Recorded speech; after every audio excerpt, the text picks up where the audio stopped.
The moment Sarah Winters watched her daughter take her first steps across the hospital room, she collapsed to her knees, tears streaming down her face. After 7 years of specialists, experimental treatments, and countless prayers, 12-year-old Emma was walking, all because of a chance encounter with a struggling single father who had nothing to his name but a revolutionary idea. Before we continue this incredible journey, if you're moved by stories of hope and unexpected miracles, please hit that like button and subscribe to our channel. Your support helps us share more inspiring true stories that remind us all of the extraordinary connections that can change lives forever. Emma Winters was born into a world of privilege as the only daughter of tech billionaire Richard Winters and his wife Sarah. Their Manhattan penthouse overlooked Central Park, their summer home in the Hamptons hosted celebrities, and their private jet stood ready for spontaneous getaways. From the outside, the Winters family appeared to have everything. But when Emma was 5, she began experiencing mysterious symptoms. First came the fatigue, then the unexplained pain in her legs. Within months, their vibrant, ballet-loving daughter could barely walk. By her 6th birthday, Emma was confined to a wheelchair.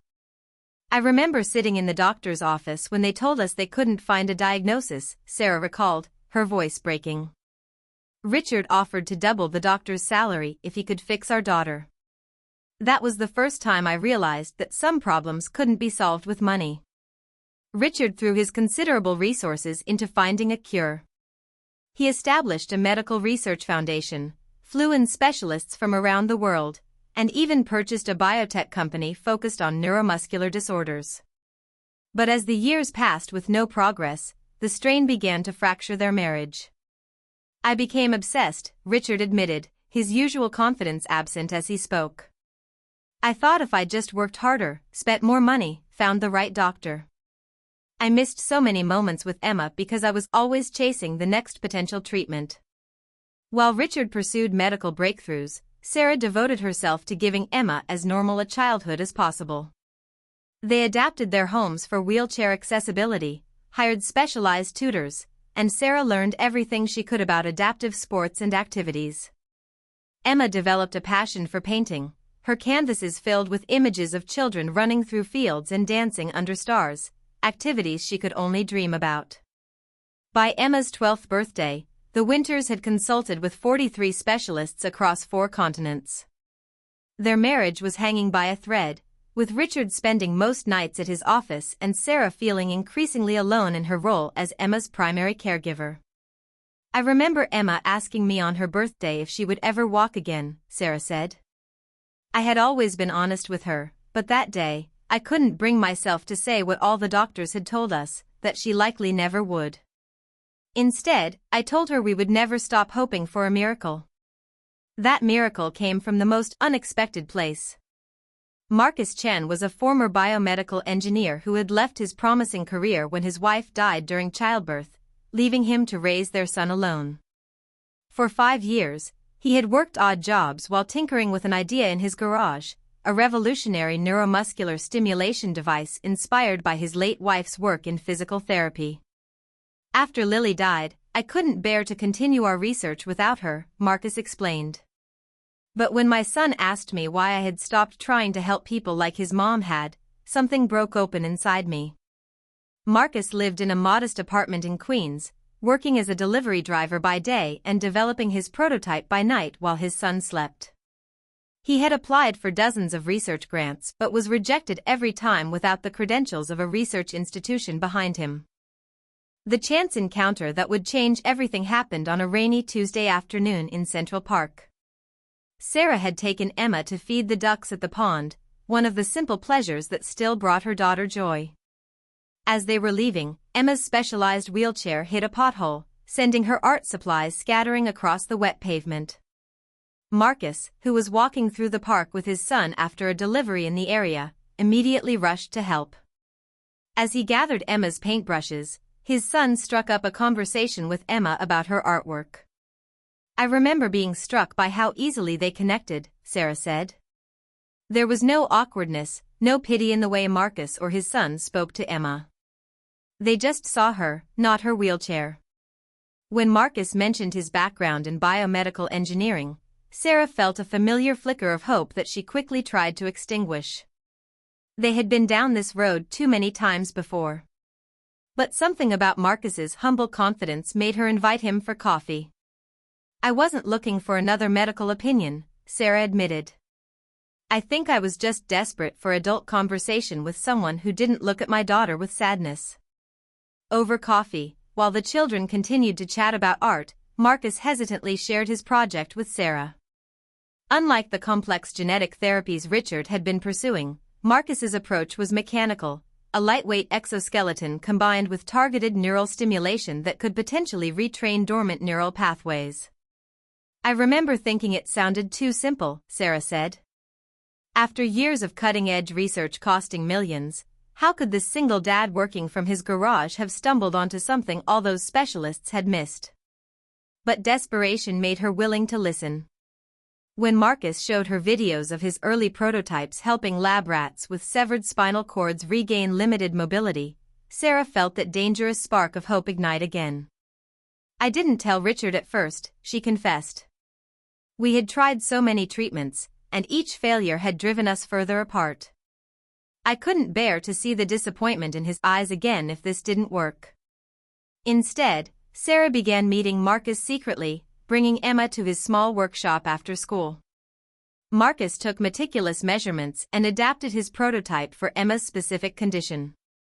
He spent hours explaining the science to Emma in terms she could understand, never talking down to her or making promises he couldn't keep. "He was the first person who made me feel like I was part of my own treatment," Emma recalled. "Not just a problem to be solved." For 2 months, they continued these clandestine sessions. Emma began to show small improvements, increased sensation in her toes, better core strength. But Sarah knew they needed more resources to build a full working prototype. The breaking point came when Richard discovered text messages between Sarah and Marcus on her phone. Assuming the worst, he confronted her about having an affair. "I remember screaming at him that if he had been present in our lives, he would know exactly where I'd been going," Sarah said, tears welling in her eyes. Then Emma wheeled herself between us and told her father everything. Richard's initial skepticism turned to cautious interest as Emma enthusiastically explained Marcus's device. The next day, he insisted on meeting this delivery driver who had given his daughter more hope than all the specialists combined. "I went to that meeting ready to hate him," Richard admitted. "This stranger had connected with my wife and daughter in ways I had failed to. But within an hour, I realized Marcus might be the answer to all our prayers." Richard's resources combined with Marcus's innovation accelerated the project dramatically. They converted a floor of Richard's research facility into a workshop for Marcus, who quit his delivery job to focus full-time on Emma's device. Richard's team of engineers helped refine the prototype, while his legal department began the patent process, with Marcus named as the primary inventor. 3 months later, they were ready for the first full test. The medical team Richard had assembled warned them to keep expectations low. Even if the device worked perfectly, Emma's muscles had atrophied after years in a wheelchair. The best they could hope for might be improved standing ability or a few supported steps. The day of the test, tension filled the hospital room. Richard and Sarah stood on opposite sides of Emma's bed, a physical manifestation of the distance that had grown between them. Marcus knelt beside Emma, making final adjustments to the sleek, lightweight braces that now encased her legs. "Are you ready?" Marcus asked Emma. "I've been ready my whole life," she replied. With Marcus supporting her, Emma swung her legs over the edge of the bed. The room held its collective breath as Marcus activated the neural stimulators. Emma gasped as the device came to life, sending carefully calibrated pulses to her damaged nerves. "It feels warm," she whispered. "Like my legs are waking up." Slowly, with Marcus on one side and a walker on the other, Emma stood. Her legs trembled with the effort, but she remained upright. Tears streamed down Sarah's face as she watched her daughter stand unassisted for the first time in 6 years. But what happened next exceeded everyone's expectations. Emma looked across the room at her mother and whispered, "I want to walk to Mom." Marcus adjusted the settings and stepped back, remaining close enough to catch her if needed. Emma gripped the walker, took a deep breath, and took her first tentative step. Then another. And another. Sarah fell to her knees, overcome with emotion, as Emma slowly made her way across the room. When Emma finally reached her, they collapsed into each other's arms, both sobbing uncontrollably. "My baby," Sarah kept repeating through her tears. "My baby is walking." Richard stood frozen, watching the scene unfold. Then, for the first time in years, he allowed himself to break down. His shoulders shook with silent sobs as he crossed the room and enveloped both his wife and daughter in his arms. Marcus stepped back, giving the family their moment. His own eyes were wet as he thought of his late wife and how proud she would have been. The road ahead would still be challenging. Emma would need months of physical therapy to strengthen her muscles and learn to use the device independently. The device would need further refinements before it could help others with similar conditions. But in that hospital room, something more than Emma's mobility had been restored. A family that had been fractured by grief and desperation began to heal. 6 months later, Richard and Marcus launched a non-profit foundation to develop affordable versions of the device for families without the winter's resources. Sarah left her volunteer work to become the foundation's director, using her social connections to raise awareness and funds. Emma continued to make progress, eventually graduating from the walker to forearm crutches. On her 13th birthday, she walked unassisted for the first time, taking 10 steps on her own before collapsing into happy exhaustion. The miracle wasn't just that I could walk again, Emma reflected a year after that first test.